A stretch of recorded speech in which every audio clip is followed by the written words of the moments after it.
সম্মানিত ভিউয়ার্স, আসসালামু আলাইকুম ওয়া রাহমাতুল্লাহি ওয়া বারাকাতুহু। আশা করি সবাই আল্লাহর অশেষ রহমতে ভালো আছেন, সুস্থ আছেন।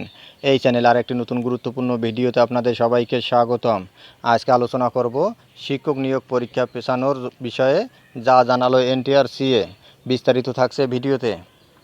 এই ভিডিওটি দেখার আগে যারা এই চ্যানেলে একদম নতুন, তারা অবশ্যই চ্যানেলটি সাবস্ক্রাইব করে পাশে থাকা বেল আইকনটি প্রেস করে দিন।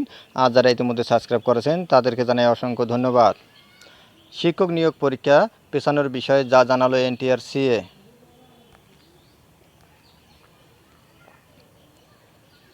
18তম শিক্ষক নিবন্ধনের লিখিত পরীক্ষা আগামী 12 ও 13 জুলাই নির্ধারিত সময়ে অনুষ্ঠিত হবে বলে জানিয়েছে বেসরকারি শিক্ষক নিবন্ধন ও প্রত্যয়ন কর্তৃপক্ষ এনটিআরসিএ। দেশের বিভিন্ন জেলায় বন্যা পরিস্থিতির কারণে পেছাবে না এ পরীক্ষা। ফলে পূর্ব সিদ্ধান্ত অনুযায়ী আগামী 12 ও 13 জুলাই স্কুল পর্যায়ে 2 ও কলেজ পর্যায়ে লিখিত পরীক্ষা অনুষ্ঠিত হবে।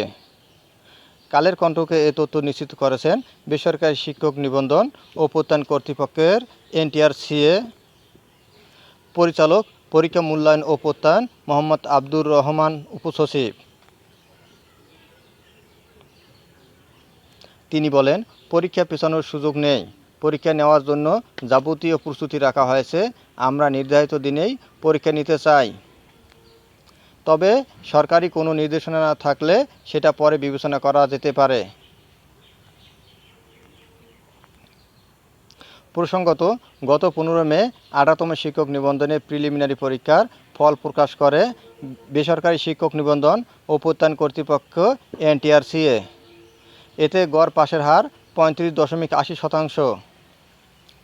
প্রিলিমিনারি পরীক্ষায় স্কুল ও কলেজ পর্যায়ে মিলিয়ে পাশ করেছেন 4,79,981 জন।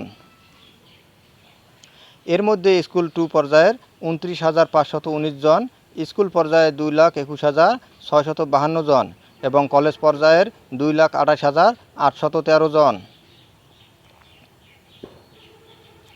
এর আগে গত 15 মার্চ 18তম শিক্ষক নিবন্ধনের প্রিলিমিনারি পরীক্ষা অনুষ্ঠিত হয়। এতে অংশ নিতে আবেদন করেন 18,65,719 জন। তবে পরীক্ষায় অংশ নেন 13,40,833 জন। ধন্যবাদ জানিয়ে বিদায় নেওয়ার আগে আবারও অনুরোধ জানাই, যদি ভিডিওটি ভালো লাগে এবং সর্বশেষ শিক্ষামূলক আপডেট ভিডিও পেতে চান তাহলে অবশ্যই চ্যানেলটি সাবস্ক্রাইব করুন। ধন্যবাদ সবাইকে।